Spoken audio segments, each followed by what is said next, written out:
think we might make it. We have decided to read alphabetically, which means it's a big Mary sandwich. We're starting with M-E-R-R-Y. Yes, Mary a sandwich. Mary sandwich. It's funny if you know her name's Mary. Yes, exactly. So the great Kaveh Akbar will start us off. I'll go in the middle, and Young Joy will bring up the back. So I just want to say it's my great honor to read with two of my favorite young poets. It's really, these are the two that help me go to sleep at night knowing that language is in their hands. So please welcome my good friend, the beloved Kaveh Akbar.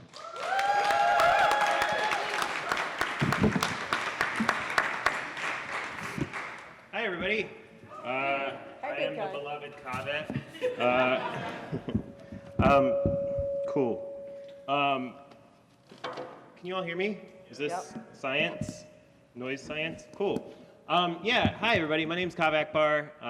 It's wonderful to be here with many of my literal best friends on the planet Earth, and many of my favorite writers, and that there's like a fairly substantial overlap between those two categories. Rules. I recommend it. If you can work that out. I'm going to just read a couple poems and then quickly cede the floor to my betters. Thank you. Can we please take a round of applause to John, too, for making...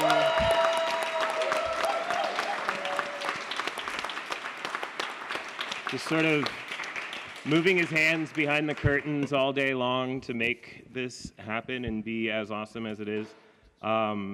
It's like mood currently best described as, you know, those stickers, like mood currently best, I feel like mood currently best described as among, you know, it's like I feel very among in this space and have felt very among all day. And that's not a sensation that I often feel. It's not one of my anyways, enough soliloquizing, am I right? Okay. I'm going to begin with a poem that's by a not me poet, actually. I like to sometimes read poems by not me poets, and this is a poem by a poet that we lost a few years ago, but she was one of us. By one of us, I mean a person in long-term, well, a person in recovery. Hers was long-term recovery, and she was an incredible poet. Her name was Jean Valentine. If you know Jean Valentine, you're better made for knowing her. If you don't know her, if you take one thing away from my reading, take away that you should run home and Google Jean Valentine when we're done. This is her poem called I Came to You. It's very short, but it's nice to bring her voice into the room because she was such a big force for she was a big, among other people who have assembled here, she was a really big voice for me. This is called I Came to You. I came to you, Lord, because of the fucking reticence of the world. No, not reticence, not the world. Oh, Lord, come. Lord, come. We were sad on the ground. Lord, come. We were sad on the ground. I like that poem because it's sort of a record of its own breaking, you know? It's like the emotional catalytic sort of dwarfs the medium's ability to record it, you know? It's like the begins in this like liturgical register of I came to you, Lord, and then shatters immediately because of the fucking reticence of the world. And then she just kind of gives up. She's like, oh, Lord, come, we were sad on the ground. And that's how recovery has often felt to me. It's just like, I don't know, I give up, you know, just like on my knees, you want me to lick the bottom of your shoe, I'll lick the bottom of your shoe, you know, that sort of just abandoned surrender. Okay, this is a me poem, I wrote this one. This is called What Seems Like Joy. Yeah, in honor of, it's actually just a poem about joy. Priest. What seems like joy? How much history is enough history before we can agree to flee our daycares, to wash everything away and start over, leaving laptops to be lost in the wet along with house cats and Christ's own mother? Even a lobster climbs away from its shell a few times a life, but every time I open my eyes, I find I am still inside myself. Each epiphany dull and familiar. Oh, now I am barefoot. Oh, now I am lighting the wrong end of a cigarette. I just want to be shaken new like a flag whipping away its dust, want to pull out each of my teeth and replace them with jewels. I'm told that what seems like joy is often joy, that the soul lives in the throat, plinking like a copper bell. I've been so young for so many years, it's all starting to jumble together. Joy, jeweling copper, its plink, a throat. Sometimes I feel beautiful and near dying, like a feather on an arrow shot through a neck. Other times I feel tasked only with my own soreness, like a scab on the roof of a mouth. My father believed in gardens, delighting at burying each thing in its potential for growth. Some years the soil was so hard the water seeped down slower than the green seeped up. Still, he'd say, if you're not happy in your yard, you won't be happy anywhere. I've never had a yard, but I've had apartments where water pipes burst above my head, where I've scrubbed a lover's blood from the kitchen tiles. Such cleaning takes so much time, you expect there to be confetti at the end. What we'll need in the next life? Toothpaste, party hats, and animal bones. Every day people charge out of this world, squealing, goodbye, human behavior. So long, acres of germless chrome. It seems gaudy for them to be so cavalier with their bliss, while I'm still here lurching into my labor, hanging by my hair from the roof of a chapel, churchlight thickening around me, or wandering into the woods to pull apart eggshells, emptying them into the dirt, then sewing them back together to dry in the sun. I'm going to take 2 seconds to look up a poem on my phone, which is a totally cool thing to do in the middle of a reading.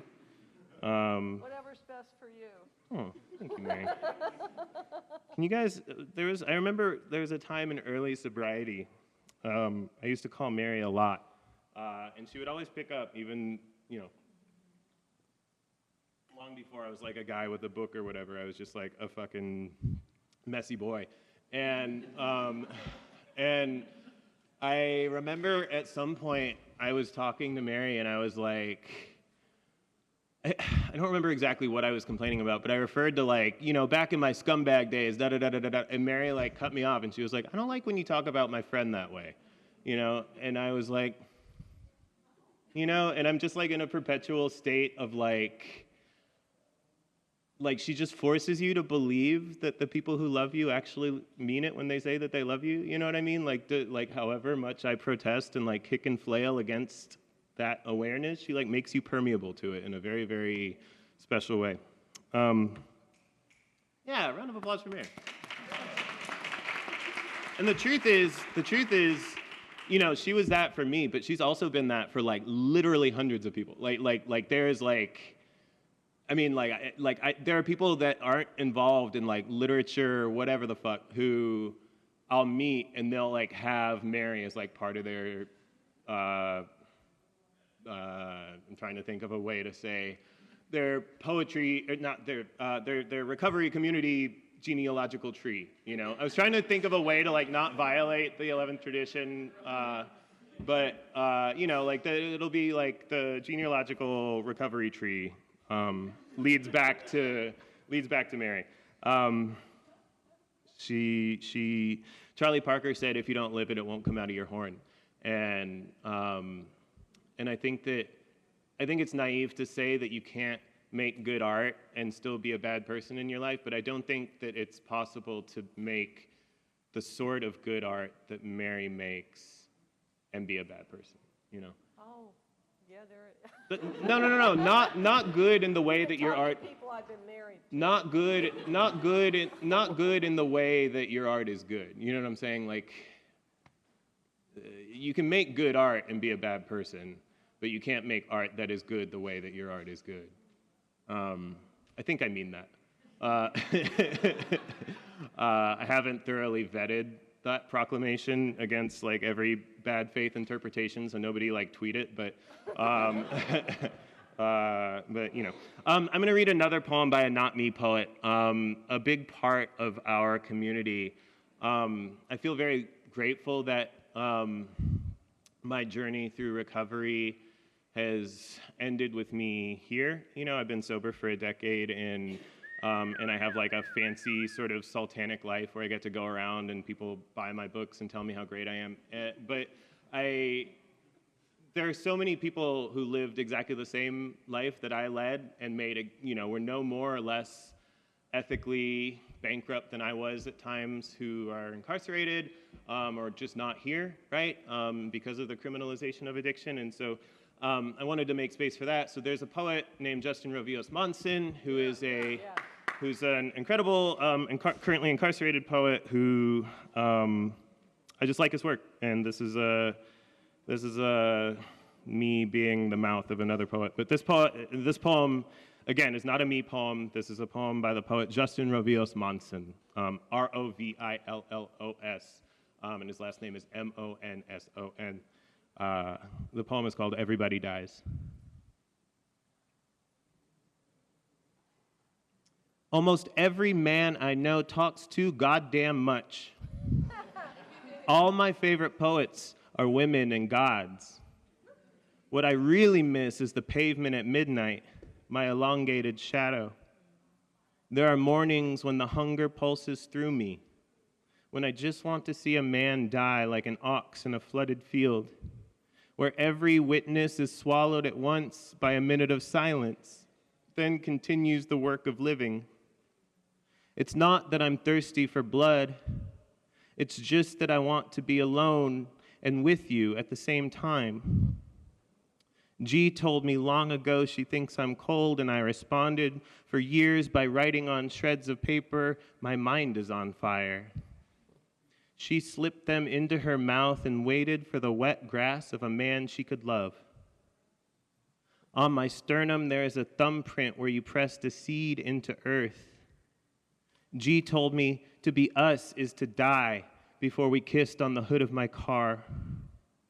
Years ago, I stole the necessary tools to bleed my idols, and I haven't stopped drinking since that first cut. They're buried in my garden now, whispering into each other's ears, fingers wet with blood and water, combing through your hair. Two suns live behind my eyes, and while one rises, the other sets. That poem, again, is by the poet Justin Rovios Monson. I'm just going to read one more poem, and then What? What? No, I want to hear you guys. Yeah, no. But they have questions and stuff, too. We're going to do Q&A after, yeah. Yeah. I'll read two more poems. I feel like anytime a poet is like, I'm going to read X or X plus one more poems, they always read X plus one more poems. You know what I mean? And so I'm always like erring on the side of underreading, but maybe to a fault. I forgot my first book, which is where all my sort of sobriety-ish poems are. So shout out to Annie in the audience for letting me borrow this. I appreciate that, Annie. Annie and I go way back to upstairs where I signed this. Little did she know that I'd be asking for it back. Okay, this is a poem called An Apology. I wrote this one. An apology.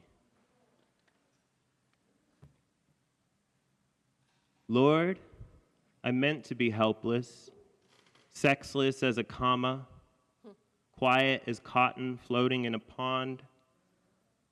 Instead, I charged into desire like a tiger sprinting off the edge of the world.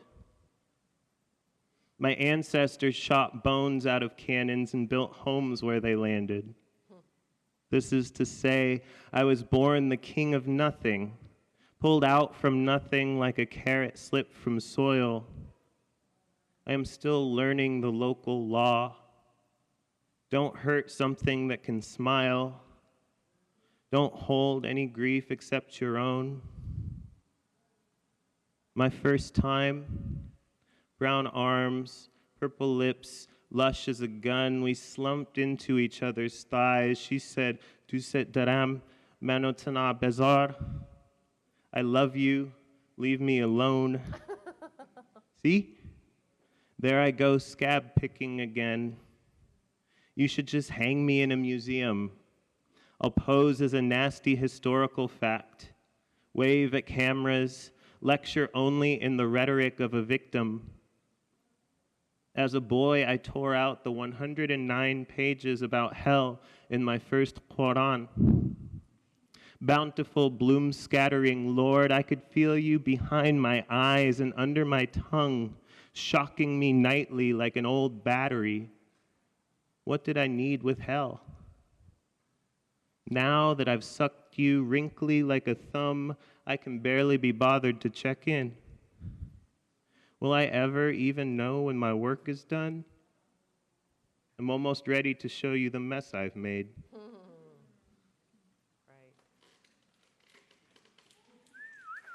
Right.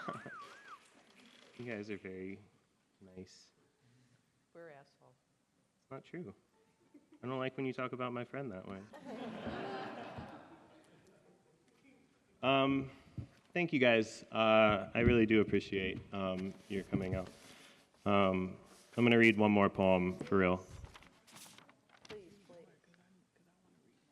please. This is called Portrait of the Alcoholic Floating in Space with Severed Umbilicus. Yes, yes. It's true. I never read these poems anymore, too.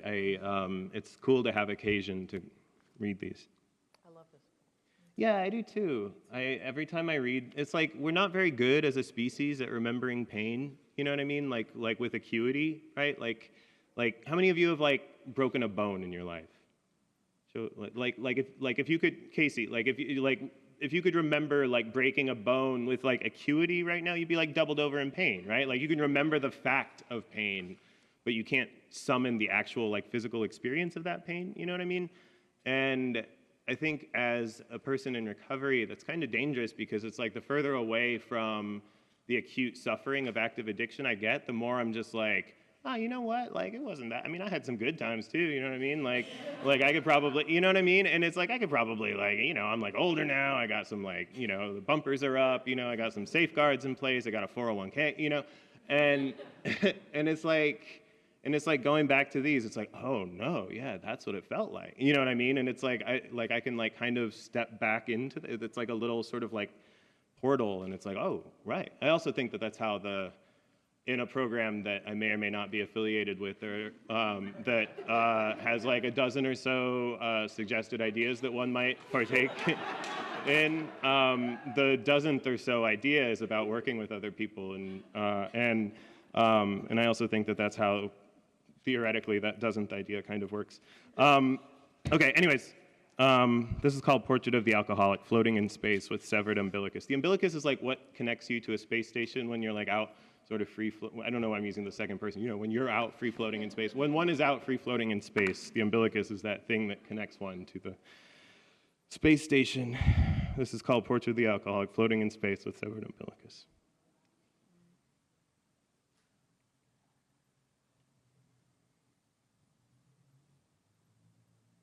In Fort Wayne, I drank the seniors. Old Milwaukee, Old Crow.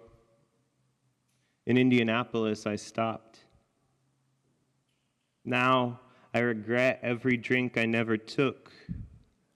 All around, coffee grounds and eggshells. This sweating, a mouthful of lime. As a boy, I stole a mint green bra from a laundromat, took it home to try on while my parents slept, filled its cups with the smallest turnips in our pantry. The underwire grew into me like a strangler fig. My blood roiled then, as now. Back on earth, Frog spit is dripping down wild aloe spikes. Salmon are bullying their way upstream. There is a pond I leapt into once with a lonely blonde boy. When we scampered out, one of us was in love. I could not be held responsible for desire. He could not be held at all. I wonder where he is now. If he looked up, he might see me, a sparkling. I always hoped that when I died, I would know why. My brother will be so sad. He will tell his daughters I was better than I was. He will leave out my cruel drunk nights, the wet mattresses, my driving alone into cornfields, unsure whether I'd drive out. I wish he were here now. He could be here. This cave is big enough for everyone. Look at all the diamonds. Yes, yes, yes, yes.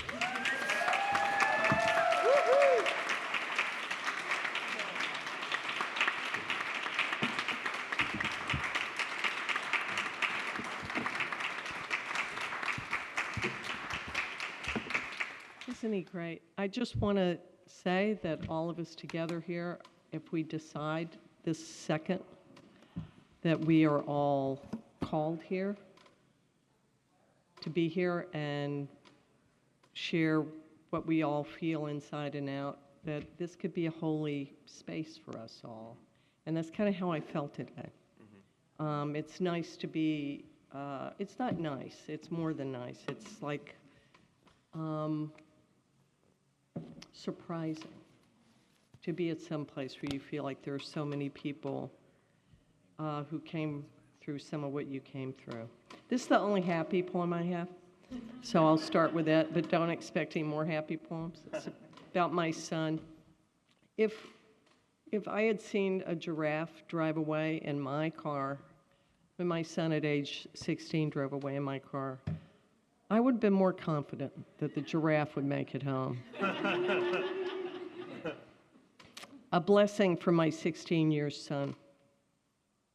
I have this son who assembled inside me during Hurricane Gloria. In a flash, he appeared in a tiny blaze. Outside, pines toppled, phone lines snapped and hissed like cobras. Inside, he was a raw pearl, microscopic, luminous. Look at the muscled obelisk of him now, pawing through the icebox for more grapes. 16 years and not a bone broken, not a single stitch. By his age, I was marked more ways and small. He's a slouching 6'2" with implausible blue eyes, which settle on the pages of Emerson's Self-Reliance with profound belligerence. A girl with a navel ring could make his cell phone buzz. Or an Afro boy leaning on a mop at Taco Bell. Creatures strange to me as dragons or eels. Balanced on a kitchen stool, each gives counsel, arcane as any oracle. Rodney claims school is harshing my mellow. Case longs to date a tattooed girl because he wants a woman willing to do stuff she'll regret. They've come to lead my son into his broadening spiral. Someday soon the tether will snap. I birthed my own mom into oblivion. The night my son smashed the car fender, then rode home in the rain-streaked cop cruiser, he asked, "Did you and Dad screw up this much?" He'd let me tuck him in. My grandmother's wedding quilt from 1912 drawn up to his goateed chin. "Don't blame us," I said. "You're your own idiot now." At which he grinned. The cop said the girl in the crimped Chevy took it hard. He'd found my son awkwardly holding her in the canted headlights, where he draped his own coat over her shaking shoulders. "My fault," he confessed right off. "Nice kid, said the cop. That's my boy. That's my boy. Graham, I'm going to read this one for you, son, because, and it's a poem I wrote for Phil Jackson called Looney. Cool sentence. It's a poem I wrote for Phil Jackson called Looney Bin Basketball. If you've ever been in custodial care, you've either had a ping pong or a basketball experience that was borderline insane. So the gym opened out before us like a vast arena. The bleached floorboards yawned towards the vanishing point. Staggered seats high as the Mayan temple I once saw devoured by vines. Each of us was eaten up inside, all citizens of lost and unmapped cities. Frank hugged the pimply ball over his belly like an unborn child. Claire dressed for daycare in daffodil yellow and jelly shoes. David's gaze was an emperor's surveying a desiccated battlefield. Since he viewed everything that way, we saw him the same. The psych techs in Cloroxed white were giant angels who set us running drills at which we sucked. The zones we set out to defend were watery at every edge. We missed close chest passes, easy combos. Our metronomes run different tempos, John proclaimed. Then Claire started seeing dashes stutter through the air behind the ball, then speed lines on our backs, and then her own head went wobbly as a spinning egg. Only Bill had game, catatonic Bill. This is a real guy whose normal talent was to schlub for days in a tub chair, his pudding face scarred with chicken pox, using his hand for an ashtray, belly for an armrest. Now all that peeled away and he emerged clean as an egg. He was a lithe and licorice boy, eeling past all comers. Each shot, sheer net, he faked both ways, went left. Beneath the orange rim, his midair pirouettes defied the gravity that I could barely sludge through. He scored beyond what even Claire could count. Then he bent panting, hands on knees, as the orderlies held out water cups, and the rest of us reached to pat his back or slap his sweaty hand, no one minding about the stench or his breath like old pennies. Then as quick as that, he went inside his head. Some inner winch did reel him back from the front of his face bones, where he'd been ablaze. He went back and back into that shadowed stare. Lucky we were to breathe his air. Breath is God's intent to keep us living. He was the self I'd come in wanting to kill, and I left him there.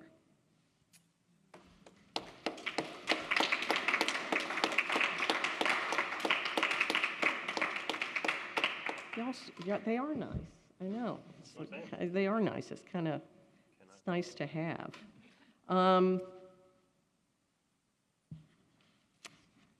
No, we're not going to do that. We're not going to do that today. I picked out a bunch of poems to read, and then I realized some idiot rewrote these poems, and they were much better. They were much better when I first put them in this book.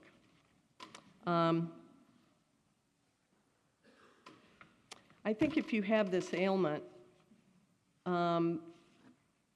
you go to a lot of funerals. A lot of the people I got sober with didn't make it.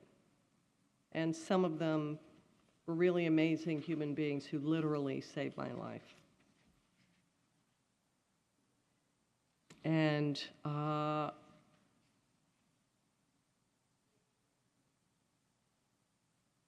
in some ways, they took a bullet for me.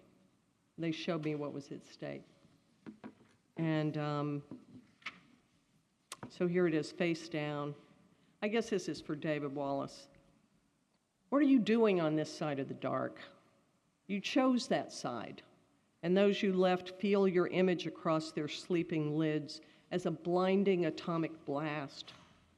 Last we knew, you were suspended midair, like an angel for a pageant off the room where your wife slept.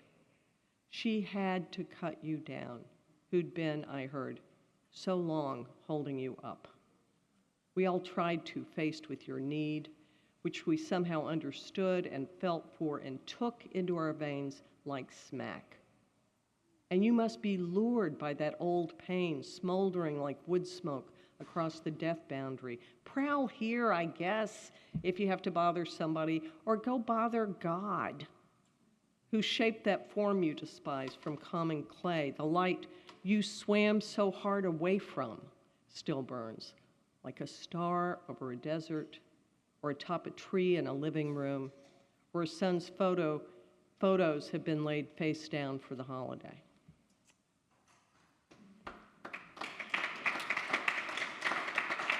God damn it, Kaveh.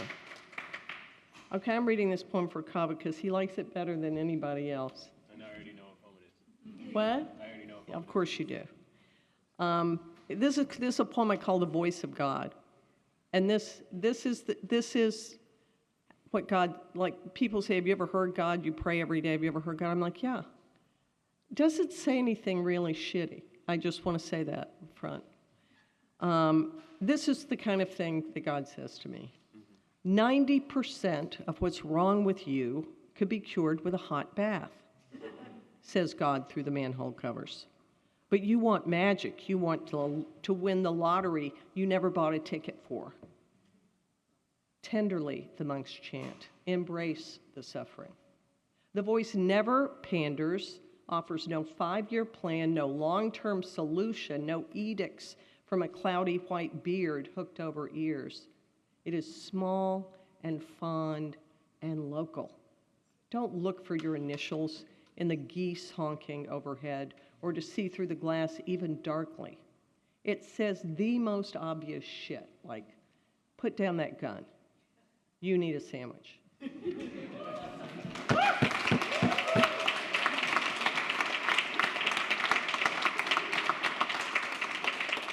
Okay, I'm not sitting down. I'm going to read all these motherfuckers. Yeah, I'm just going to. What? No. I'm almost done. This is my best friend since I was 15 is here tonight, my friend Dooney. This is about the town we grew up in. It's called, I have a section of books, a section of poems called the Less Than Holy Bible. And this is called Genesis, Animal Planet. It's about growing up in the state of Texas in the petrochemical suckhole that spawned us.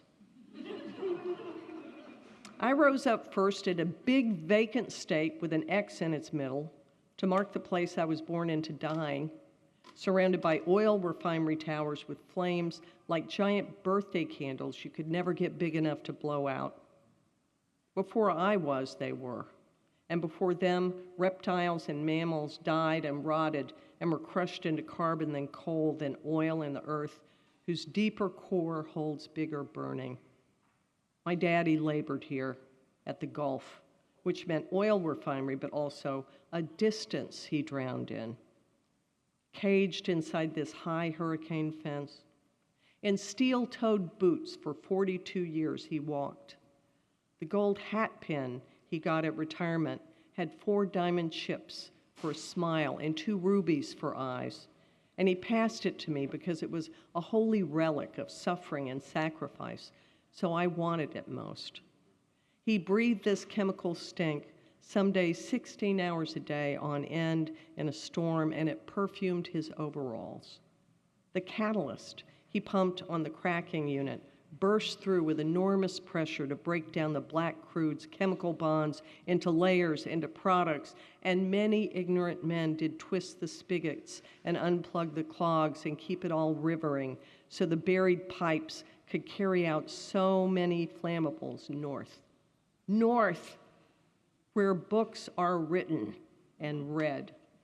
The sunset down here glows green and hard-washed denim blue and the scalded pink of flesh. So I just love Kaveh. Kaveh has to come to every reading I do. I sent this poem to the New Yorker, and I was very happy when Kevin Young took it because I wrote in the subject matter, Kevin, comma, do you want an erotic poem by a woman pushing 70? And he wrote back and said, apparently I do. It's called O. I was pushing 70, and so was he, when his tall body stepped into the kitchen, air shimmering with garlicky gumbo, and I stepped inside his lineated arms and tilted my face up. How encircled I was. The whole sparkling metropolis around us revolved. Everything rose up for the first time. His tongue plush on the roof of my mouth, our names undone. He looked through round spectacles and eyes spiked gold, staring far back into me like Dr. Chekhov from Eternity's dust jacket. I was 15 or 100. We wondered at each other. I joked, did I need a note from his wife to kiss him back? He said no, which was the first lie. The doorbell rang, guest whose raincoats I shook off. That was it, the start of it ending. On my deathbed, I will not exhale his name. Oh, here is my mouth.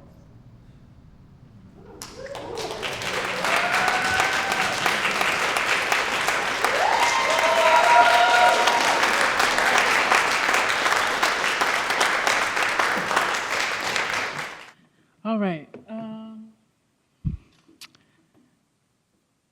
Very special to be here. Very special moment. I'm just going to start reading until the words to talk about the moment come.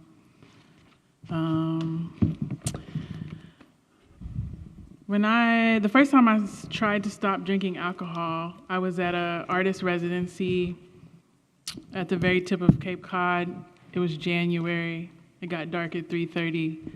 I had been drinking every day because it was the first time in my life that I had 24 hours to do with whatever I wanted.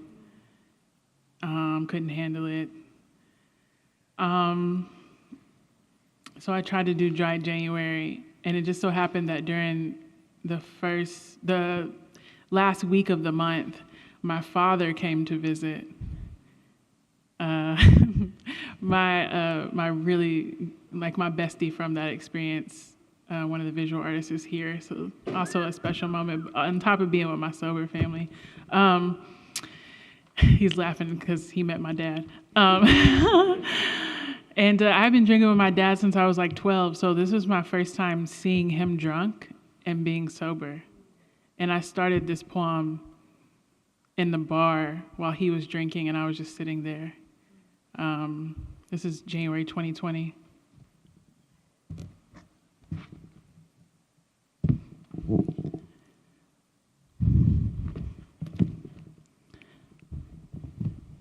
Okay. Redemption. Across the street, the Atlantic is draining from the harbor. The aquatic pulse of the 12 million going back. A voice washes into the bay. It's my father, the father I once lost, pulling me back from my single mind. Dance with me, he is saying, at the bar beside me. Studying him, I think about the black worker, his grandfather, a sharecropper in Bama, then a factory worker at U.S. Steel in Cleveland, his father on the line at White Motor Company, then later my father, first to think himself a citizen, signing up to join the Navy, a specialist of machines. I want to say the most important thing in the room is the jukebox, but it is the sea, the tide starting to come back into his eyes.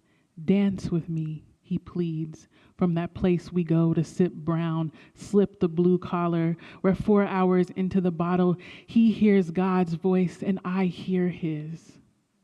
Now, I'm 31 days sober, deciding to lead myself on this path beyond January, a shepherd, not a killer or specialist of killing machines. I study my father beside me at the bar, and I think of Stan in Killer of Sheep. Stan back in Watts stringing up lambs to feed his family, and his daughter at home, dog-faced. Stan, my grandfathers, time travelers in the Great Migration, the peripatetic pulse of the 6 million coming up. Dance with your father, they are commanding me now, and I refuse with my eyes. I want to say the most important thing in the room is the music, but it is the water. Stand chained to the small ship of America's imagination, listing on the restless sea of time. My father listing, drunk on the stool now, blue magic gas leak labor coming out of his eyes, God all around him and the devil right with him, specters tossing him back and forth until suddenly, like that time in church struck with glory when he ran across the pews, he is hopping up, stepping out onto the blue lit floor yelling, I'll dance alone, I'll dance alone. After all, I am an African.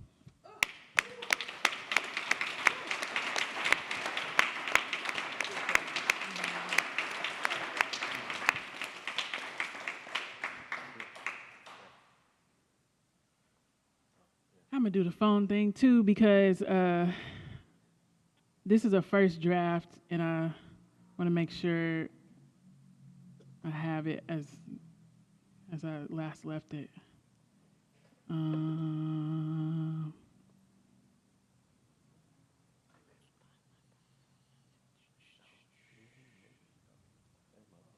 So I was talking to Reverend Jan about this earlier.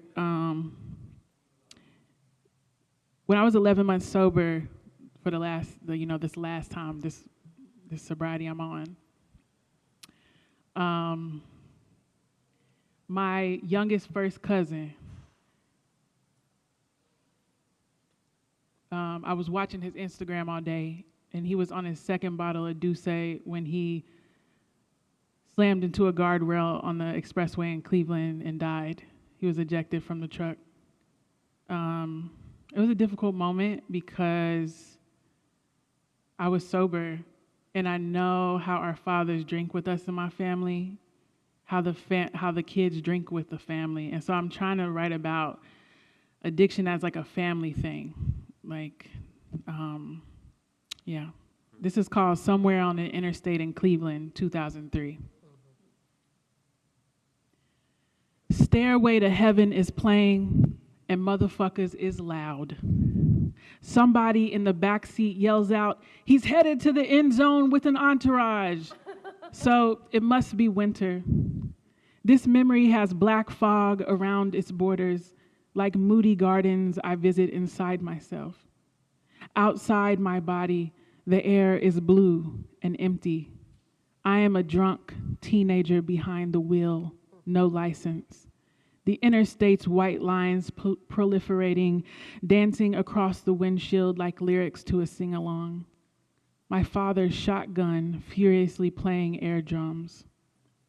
Moments before this, he pulled the car over to the median because he'd seen his high school classmate David Greer's imaginary horse Starburst, who wore blue jean bell bottoms and was orange and actually more like a unicorn, galloping next to us. My father and everyone else in the car, my uncle. Maybe the one aunt left sitting on somebody's lap, but likely just the men and me. I'm still following my daddy everywhere, doing what the men do. Every last one of which has to pee and is yelling over the music. One uncle's growling vocal cords ruined with pipe smoke, and the twins' cool suggestions, and the moon glowing like an Arctic scorpion in black light, and the white lines scrolling up the screens of my eyes like credits at the end. I'm alone with my fear, which looks out from the interior gardens like a panther. I know by now how upset my father gets when I panic. The biggest part of me still believes the Father knows everything, that he will never put me in danger. Just take off when you're ready, but don't bullshit, he tells me, as we idle on the side of that empty highway. Inside the body, no sound. Outside, Jimmy Page's guitar kicks into oblivion at the 6-minute mark, and I hit the gas, Lady Winter blowing white clouds behind us, snow ash carried off Lake Erie reaches the edges of the soundless forest in my subcortex. I cross the line of my own instinct for danger. I learn I like it. My luck starts to spill thinly through the sand glass.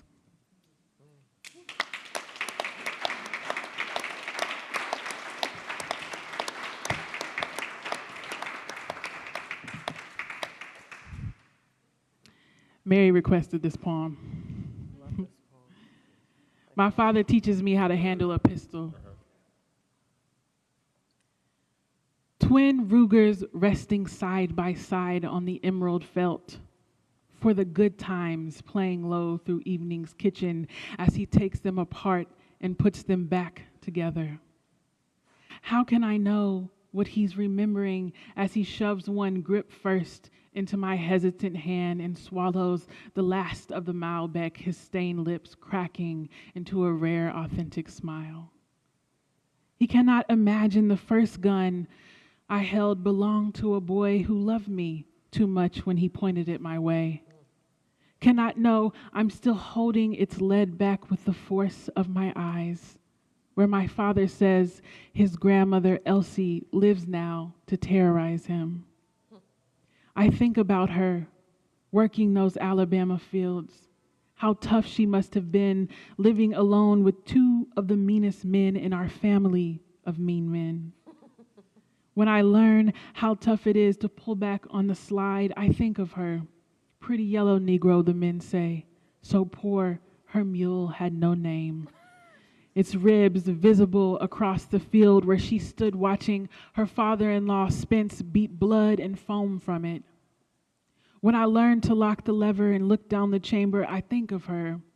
Oiled pistol, exhausted at her dirt-stained thigh, hand on her hip, insouciant and tired, just tired.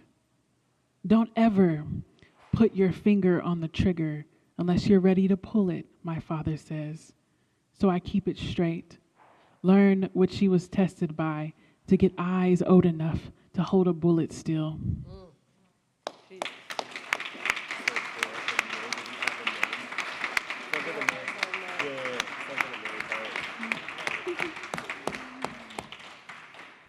Kaveh is so kind to publish this poem in this great anthology he has coming out with his partner, the poet Paige Lewis.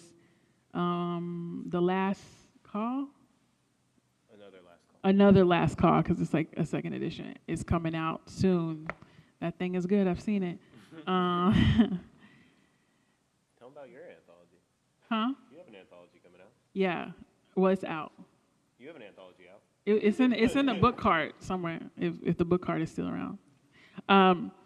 This is called Blue Heart Baby.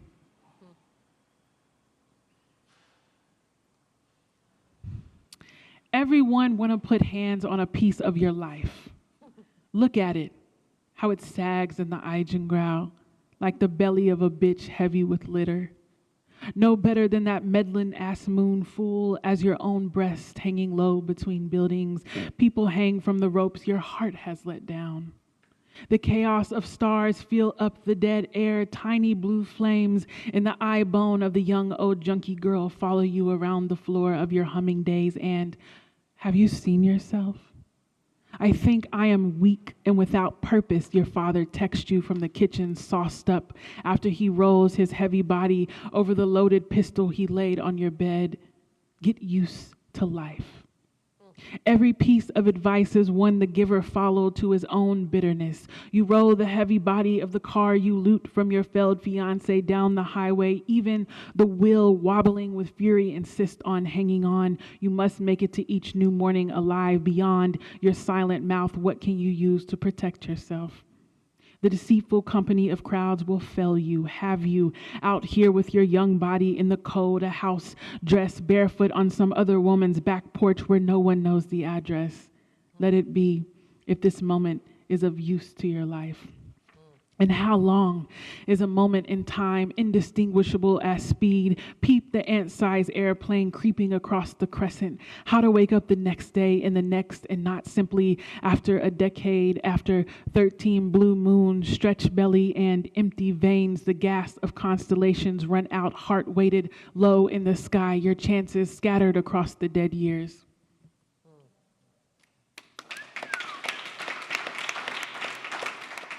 Okay, so my favorite singer of all time is Whitney Houston. When I was a little girl, I mean, the poem tells you, but like, you know, I made my family like sit down and watch me perform her songs.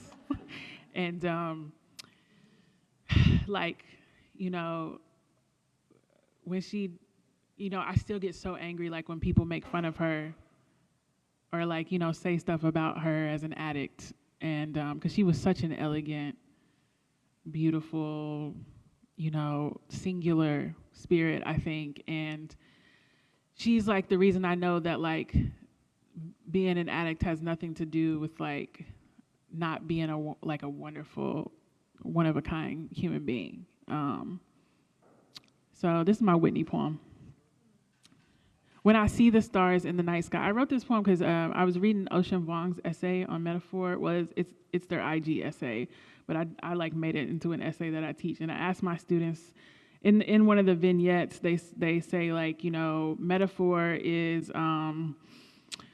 what do they say? Like I can't think of the phrase now because I'm nervous.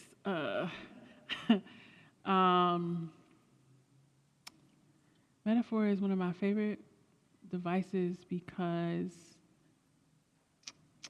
it's something about like, I can paraphrase, the idea that the images that we come up with have to do with where we come from, like they're biographical, like one's biography is contained in the images that they choose, something like that roughly. And then they say, for example, what does it say about a person who sees the stars in the night sky as exit wounds? And, you know, Ocean writes about their, you know, family history and lineage and with the Vietnam War. And so I like, you know, assigned that as like, write a poem about how you see the stars in the night sky. So I wrote it with my students and I was like, that's good, I'm gonna keep that. When I see the stars in the night sky. When I see the stars in the night sky, I see Whitney, her sequin glamour.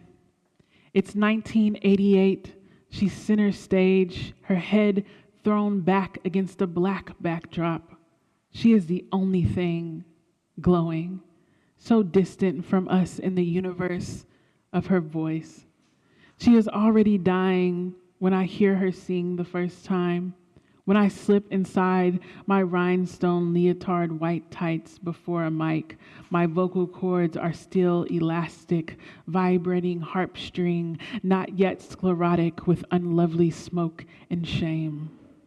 I'm drawn to Whitney like a cardinal on a branch in winter, beauty too bright for camouflage, her story a constellation twinned with mine. I love myself because of her, our sweet lip sweat sparkling in the flame light. I went home inside myself too. The world became so small. Secrets collapsing my life into a vacuum. To burn a little longer, Whitney, you know, no one is coming. You must save yourself.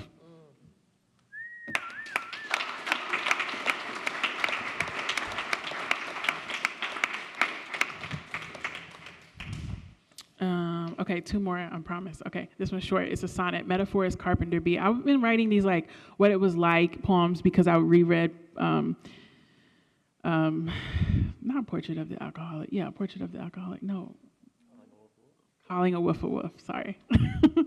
And now I'm like starting to think about it, you know, sobriety as a writer. But this is called Metaphor is Carpenter Bee. There's this, one of my favorite phrases in my program is like, alcoholic in her cups is an unlovely creature. Metaphor is carpenter bee. Just now the carpenter bees are sonicating pollen from the limelight hydrangea in the reading garden. the thoracic ultrasonic vibration fragmenting the cells of the sparkling seed. Music as instrument of work, acoustic resonators, buzzing grains from the flower's anthers. One fat girl is stumbling along the ground because she is old, I assume, near the end of her short life, until a tourist, a chemist from Oklahoma who dabbles in beekeeping, steps over to tell me she isn't dying. She's loaded too much pollen into her corbiculae, tiny cups on her hind legs, now too heavy to fly. Sweet dust, the reason for working, work in the work of drinking. It's the reason for living until it becomes the reason you aren't. There you go.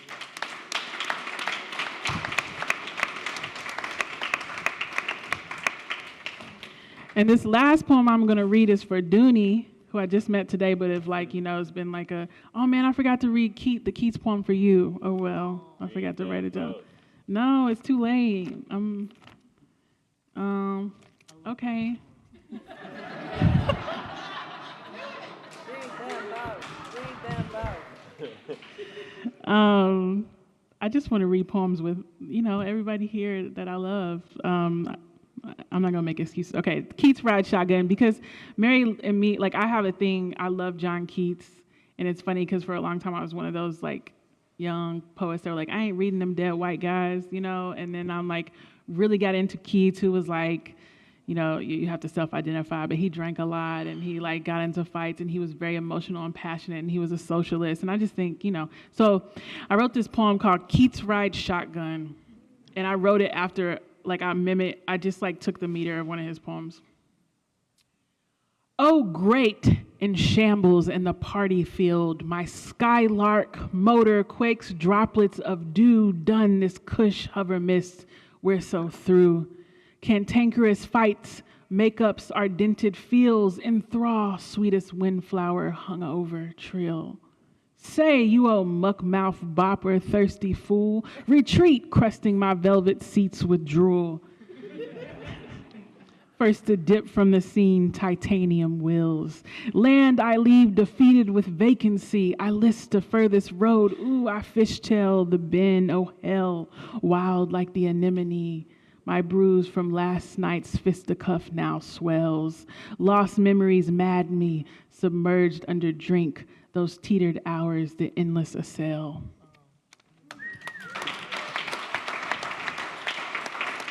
Okay, that was the Mary poem. This is the Dooney poem. We going out with this one. I wrote this poem when I was drinking, and I used to get up on the table at bars and recite this poem because people, they would just ask me to do it every Friday. It was Texas. This first line is not true now, but let's just pretend for a second. Okay, it's called Looking for the Beautiful Things.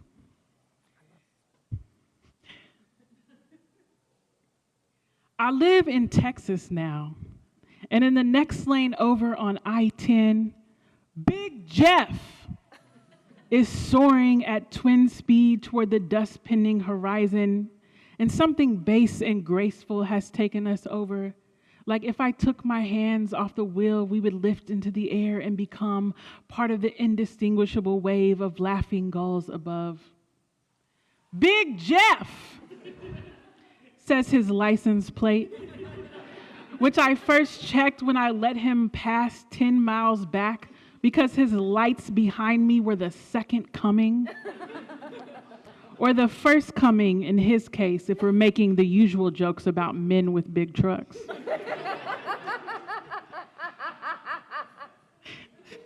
But I don't want to make unbecoming jokes about Big Jeff, who is right now accompanying me down this interstate of solitude, not leaving me behind or riding my bumper, just gliding beside me as if he needs someone to.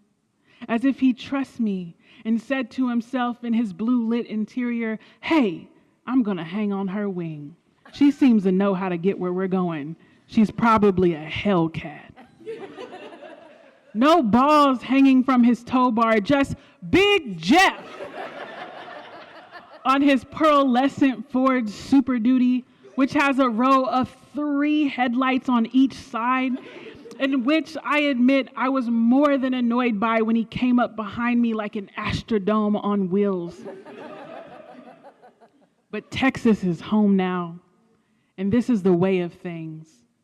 Big Jeff and NASA, tacos and trucks. The only state with more guns than Kentucky, the man at the gun range told me before I left. I am an expert at beginnings, a lone star once again as I have been in every state I've lived. The bluegrass, the garden, the palmetto, the bay, each time hoping I'm closer to the beautiful things. Thank you.